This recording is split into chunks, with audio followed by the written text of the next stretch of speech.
If you've ever found yourself struggling with self-esteem issues, or you've had this constant nagging voice in your head that's always trying to criticize you, always trying to bring you down, then I'm really glad that you found this video, because I'm going to show you where lack of self-esteem comes from, what you can do to silence that inner critic in your head, and a few simple strategies you can implement today that will help you begin to rebuild your self-esteem.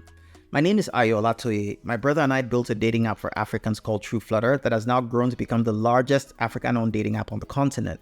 We also own a private matchmaking service, and so we've worked with hundreds of couples over the years. And if there's one thing we've found, it's that the most important relationship you could ever have is the relationship that you have with yourself. And if that relationship is toxic, then it's going to affect everything else in your life. It's going to affect the kind of partner that you choose, the way you show up in your relationships, and the kind of goals that you set for yourself. The thing is, a lot of people walk through life not even aware that there's an existing relationship that they have with themselves. And because that relationship is so fractured and so toxic, they end up in states of unhappiness and sadness over a prolonged period of time. They sabotage so many great things that could potentially happen in their lives. What I want to achieve today is to help you become a lot more aware of that relationship and show you what you need to do to make it healthier progressively.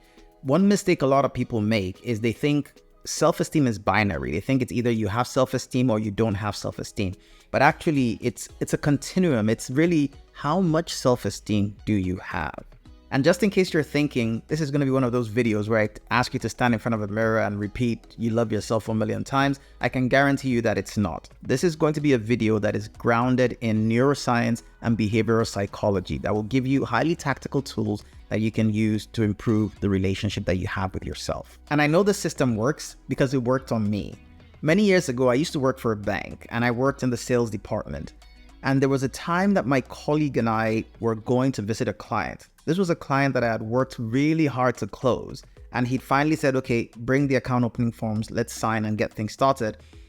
And when we were halfway to the client's house, I opened up my laptop bag to look in it. And I discovered that one of the most important forms I needed to take, I had forgotten at the office. And I was so mad at myself. I said, "Ayo, how could you be so?" And I swore at myself. And I remember my colleague had this very shocked look on her face. And she said, how could you speak to yourself in that way? And I think it was a combination of the shock on her face and the compassion in her voice that helped me just become self-aware in that moment of the sort of relationship I had with myself. And I realized a very unpleasant truth, that I didn't really like myself very much. If I looked at how I treated myself and how I spoke to myself, I realized that I as painful as it sounded and it felt to realize that, I didn't like myself very much. And this is the thing. So what the statistics tell us is that 85% of people walk around with a lot of self-esteem issues. And there's a big difference between confidence and self-esteem. Many people get those mixed up. Confidence is contextual. You might have skills that will help you perform really well in a particular situation, and so you're confident. Self-esteem simply refers to how you feel about yourself, how much respect you have for yourself, how much you value yourself. To give you an example, Mike Tyson in his prime, he was like a killer in the ring. He would step into the ring, he would look at you, and you would probably start shaking your boots because he was one of the fiercest competitors out there. But at the same time, when he was winning competitions, when he would step into the ring with so much confidence, he confessed many years later that he despised himself. He had crippling self-esteem issues. So it's possible for somebody to have confidence in a specific domain, but to still be struggling with self-esteem issues. What the stats tell us is that 85% of people out there have self-esteem issues. And I'm sure if you were to look at your friends, you wouldn't think like 8 out of 10 of them, based on what you see externally, had self-esteem issues. But this is why a lot of people walk through life with a very unhealthy relationship with themselves. So what's the key? How do you heal this relationship with yourself? There's a fantastic book called Incognito, The Secret Lives of the Brain. And I really think this book should be compulsory reading for every human being. But in this book, Daniel Eagleman explains that it is wrong to think of ourselves as a single unit of consciousness. And he was able to prove that each hemisphere of the brain has a different personality associated with it. Not just that, the different clusters of brain regions also have distinct personalities, and all of these come together to form what we refer to as consciousness. And there were some interesting examples that he showed from the book that will totally blow your mind. Now, there's a part of the brain called the corpus callosum that connects both hemispheres of the brain.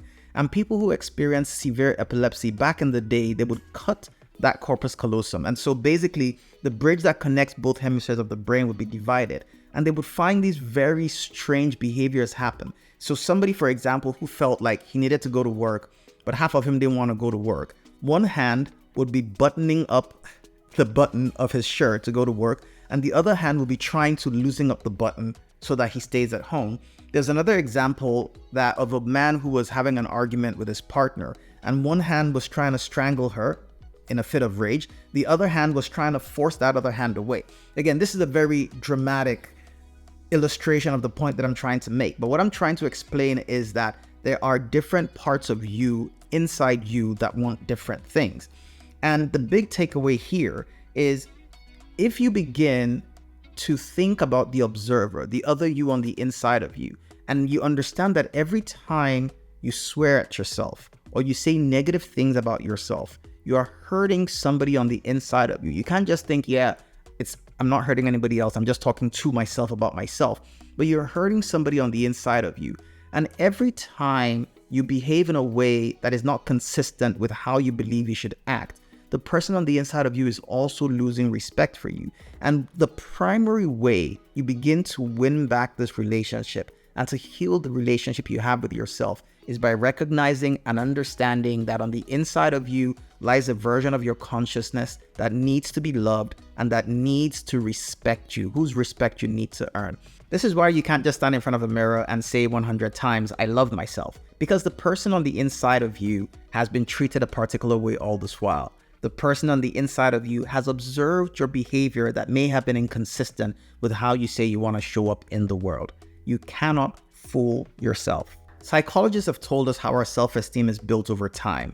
When we are babies and when we are little kids, we don't have any internal frame of reference. Our self-esteem is totally predicated on how other people treat us, especially the primary caregivers in our lives. So how much time they spend playing with us, how much they hug us and make us feel loved, how much they tell us we're amazing and make us feel great.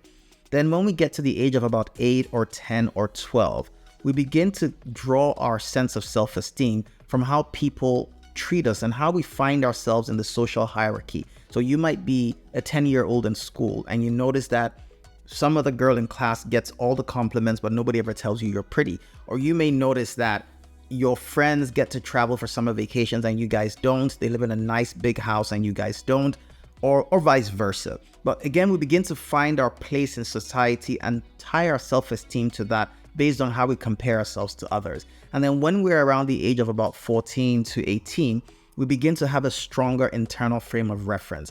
And what that internal frame of reference is an interpretation of everything that has happened out there. And so you find some people had very toxic parents, and you know, the same siblings, one may have turned out really well, one may have been crushed and go through life struggling because of that early relationship. But the frame of reference is the third part, and it's the one that falls within our circle of control. At the end of the day, the other two never fully leave. You're always going to be conscious of how people treat you, and you're going to draw some self-esteem from that. You're going to be conscious of how you are compared to the people around you and your peers. But ultimately, the key to self-esteem is strengthening that third leg, which is the internal frame of reference.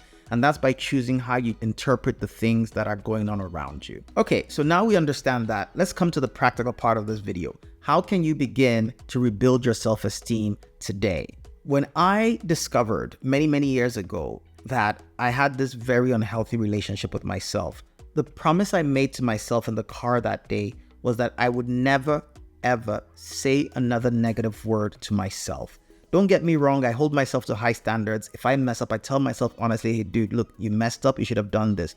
But I will never, ever, and I never have since, in over 20 years, I have never sworn at myself. I have never called myself a bad name. I have refused to speak to myself in a way that I would not speak to someone that I love. And it made a dramatic difference. And so for you, if you are looking to begin to rebuild your self-esteem or to strengthen your self-esteem, one of the first commitments you should make to yourself is a commitment to never say another bad word to yourself ever again, not even in jest. Anything that you would not say to someone that you care about and someone that you love, you are no longer allowed to say to yourself. And you need to be really careful, because you'll find that many times when we mess up or we make big mistakes, we feel like there's this urge to flagellate ourselves verbally. But if you're able to hold back and instead look at that situation a bit more objectively, you are going to do a lot towards preserving the relationship that you have with yourself. If people can make mistakes, so can you. And you just need to learn to be more gracious to yourself. The second is to treat ourselves better. And this is a bit different from the first. This has to do with how we relate with other people. You find that a lot of people who are kind and who are good-natured, sometimes a friend might say something or a partner might say something to them that hurts them, but they kind of just shrug it off, or they sweep it under the rug and they say, yeah, I'm sure he didn't mean bad in the first place. But if you look at this person on the inside of you as an independent person that you need to protect, take care of, and stand up for, then whenever people speak to you that way, you know you can't just sweep it under the rug. It's something that you need to address. Also, there are a lot of situations where doing something for someone would mean greatly inconveniencing yourself, or more important, compromising something that you truly believe and stand for. If you understand that there's this silent observer on the inside of you that has a relationship with you, and whenever that happens, you have actually chosen somebody else over the relationship that you have with yourself internally, then it would help you begin to show up in those sort of situations differently. You need to stand up for and protect this person on the inside of you. The last one is act in ways that are consistent with our highest ideals. Because in order to win our own respect, then we need to act in ways that are respect-worthy. And a lot of this boils down to keeping the promises that you make to yourself. Maybe this might mean that you should stop over-promising, and you make fewer commitments, you say fewer yeses. You say yeses to only the things that you know you will be able to accomplish. And then when you make these promises to yourself, you fight really hard to keep them, understanding that every time you don't, the person on the inside of you loses a little bit more respect for you. And in order for you to show up with a lot more courage in the world and with a lot more self-esteem, then the person on the inside of you needs to believe that when you say you're going to do something, you do it. So that's it. That's how you go about building self-esteem and making sure you win respect with yourself.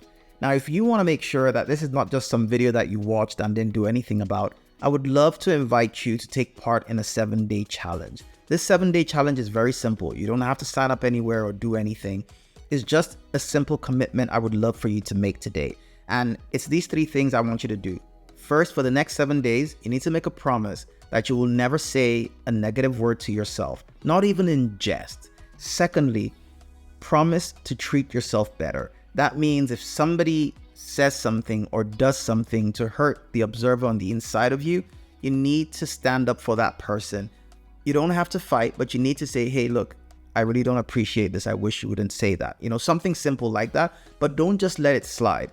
And then the third one is, I want you to start making sure every commitment and every promise you make to yourself, you keep it going forward. Maybe that means making fewer promises, making smaller promises, and not just promises to yourself, promises you make to other people as well. And so that might mean saying no to a lot more things, or instead of saying, I'm going to do this really big thing, start with a very small part so you can start winning back respect with yourself. Thank you very much for taking the time to watch this video. I appreciate the gift of your attention, and I will see you in the next one.